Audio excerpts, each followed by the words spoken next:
So despite the fact that that initial pre-order window for the Steam controller was absolute lunacy with bots, scalpers, and I'm sure a ton of well-meaning players trying to get their hands on this thing, I did actually manage to get through and place my pre-order. It wasn't easy, and I had to furiously click on order multiple times before it would actually let my transaction go through, but ultimately I did end up securing the Steam controller, as you can see right here. And over this past week since it showed up, I've been diligently trying to put it through as many game experiences as possible, trying to see if I could lean into its unique functionality, and just generally doing everything I can to put this thing through its paces. So today I just wanted to take a closer look at what you can expect if you grab the Steam controller for yourself, including what's in the box, what the setup process was like, what I found throughout my testing, and some final thoughts as to whether or not you even really need this thing to begin with, because honestly you may not need the Steam controller. But before I get too far ahead of myself, first let's take a look at what it comes with. In the box, you'll find a USB-A to USB-C cable, the magnetic puck that's included, which serves both to charge the Steam controller and also as the wireless transceiver that lets you maintain a wireless connection to it, and also some safety information which I promptly ignored. Now when it comes to setting up your controller in regards to the Steam Deck, I had no problems plugging it in and immediately having it be recognized, and after that was done I decided to go ahead and move forward with updating the firmware on it.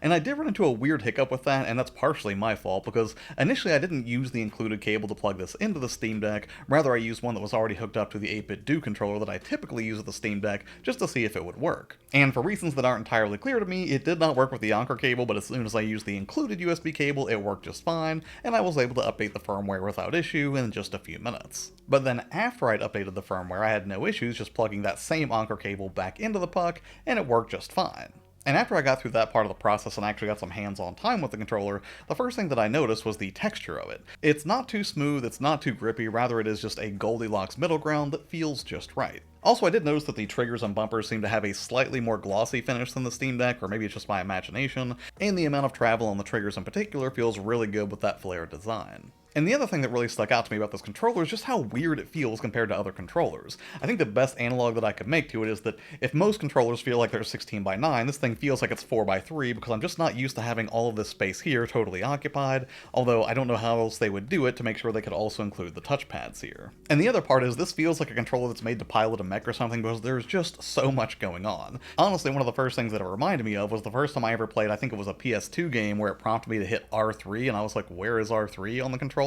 Except instead of just having to contend with the fact that you've got R1, R2, and R3, now you've got R4, R5, L4, L5, you've got grip sensors on the back, obviously the two touchpads, which themselves have the ability to click in, and yeah, there's just a whole lot going on with this controller, and it's an absolute tinkerer's dream, for better or worse. So if you're somebody who really likes to tinker or just hyper-customize their gaming experience to perfectly suit your tastes, I don't know of any other controller on the market that even comes close to the sheer number of tweakable input options that you get from the Steam controller. It really does feel like a Swiss Army knife of sorts. And in fact, I'm probably not even the best person to speak to the full range of customization options available on this controller, because my personal controller needs are pretty vanilla. Although I did want to do at least a couple of tests that catered to the Steam controller's particular strengths, which really are just an extension of what we already got from the Steam Deck, and one of the first things that I really wanted to test out was using the rear paddles. And one of the things I really like about the Steam controller is I feel like the rear paddle buttons here are a lot more accessible than they are on the Steam Deck. Now, they're not exactly difficult to hit on the Steam Deck necessarily, but on the Steam controller I feel like L and R, 4 and 5 really do just land perfectly underneath my middle and ring fingers. So much so that it does really just fit like an absolute glove if you're somebody who does depend on rear paddles, and for me that's especially helpful when playing Souls-like games because I do like to make sure that I map dodge to at least one of the rear paddles,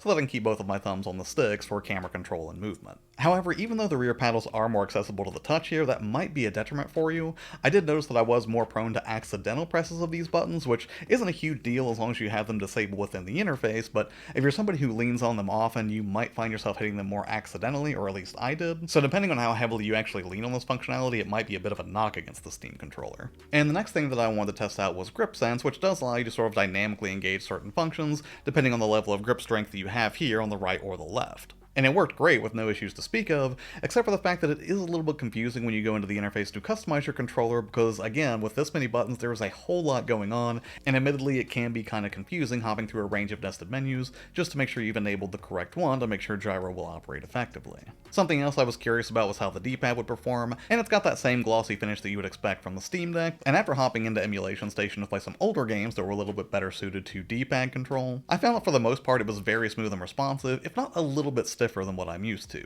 And for the most part, I didn't run into any accidental diagonals or anything. At first I thought I might have when I was playing Luminous, but ultimately I think I was just a little bit out of practice, and again, because of the relative stiffness of the D-pad here, I think I was just a little bit slower than I used to be. And when it comes to those TMR analog sticks, those two feel incredibly smooth and precise, although I will say when you push them all the way to the edge, they do not feel quite as smooth as what you get under thumb from something like the Switch 2 Pro controller, but honestly I still have no idea what dark magic Nintendo used to make their analog sticks feel so smooth, but nonetheless the responsiveness is top notch. Now when it comes to the rumble and haptics, I would say it's a noticeable step up from the Steam Deck, and for me I think the best way I could describe it is that it falls somewhere between Nintendo's HD rumble and what you would get from something like the DualSense. Again, definitely a step up from the force feedback that you get from the Steam Deck, but not nearly as detailed as the feedback you get communicated to you through a DualSense. And I would say that same level of care extends to the touchpads too, which have their own haptic motors, which do feel more pronounced than whenever I use them on the deck. Beyond that, I did try to put the controller through at least one marathon session where I played for nearly 8 straight hours to knock out a game of Librarian Tidy Up the Arcane Library. And after about 8 straight hours of play, I had no issues where the controller dropped out in communications or anything like that,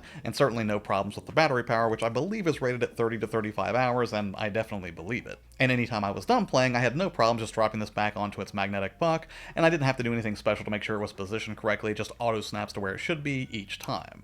Now, that being said, I don't know that I'm a huge fan of the puck versus having something that's more like the 8BitDo charging cradle, which I think would have been a little bit more practical, but honestly, I'm sure somebody's going to make some 3D printed accessory that this will slide into effectively to kind of recreate that same experience. Also, for most of this video, I've only talked about this within the realm of testing with the Steam Deck, and the reason for that is even though it does support Bluetooth and it's easy enough to put it into Bluetooth pairing mode by holding right bumper, B, and the Steam button, I was able to connect it immediately to my Mac Studio, but unfortunately after doing so and trying to get 3 or 4 different games to work on the Mac, I could not get any of them to register input from the Steam controller. Now, I'm sure this is something that will be fixed later on with the software update, and I didn't actually try with a Windows gaming rig yet because I don't spend nearly as much time with that as I do my Steam Deck, but it is something worth noting if you are somebody who games on your Mac predominantly, which I'm guessing there's not a lot of people out there that do that, but it is something worth mentioning. So with all of this being said, do I think you need to pay $99 for a Steam controller? And obviously that's going to depend, right? If you're somebody who will occasionally make good use of the extra functionality on offer, whether it's 2 sets of rear paddles, or the gyro aiming, or the grip sense, then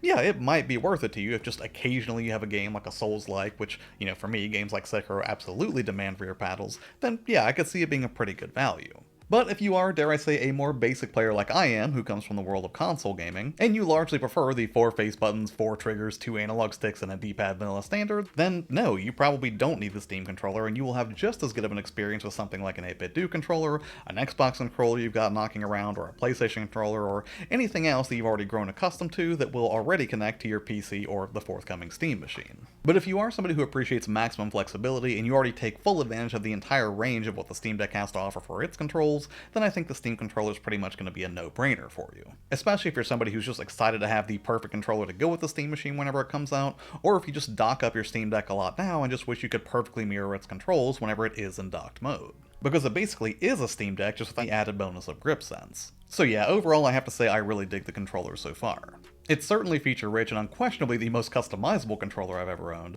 so if you're somebody who plays a lot of combat-heavy games with complex control schemes within the Steam ecosystem, and you just want it custom-tailored to your taste, it's hard to beat at $99. And I have to say, even though I know there's been a lot of debate about that $99 price point, I think that's a totally fair ask from Valve. Because a DualSense costs about $80 and doesn't have anywhere near the amount of functionality that you get from the Steam controller, and it certainly doesn't touch it in battery life. And for that matter, even if you try to pit it against something like an Xbox Elite wireless controller or a DualSense Edge, those controllers are almost double the cost and still don't have the same range of functionality that you get from something like this. And while I don't know if I necessarily want a second Steam controller knocking around, I will admit I'm definitely tempted to have one that will be completely dedicated to the purpose of my Steam Deck in dock mode, or potentially the Steam frame if I do decide to take the leap on it. Especially since I know it can already mirror all of the functionality that I've grown accustomed to on the Steam Deck. But, as always, this is just one guy's opinion, so what about you? Did you grab a Steam controller, or are you on the fence about picking one up? If so, I would love to hear your thoughts in the comments below. As for what's coming up on the channel, I will be taking a look at some retro hardware in the coming weeks, and then also a little bit of Xbox content coming down the pike after I had about a 6-month hiatus from that platform, so yeah, stay tuned for that. As always, thank you so much for taking the time out of your day to watch videos here, it really does mean a lot to me.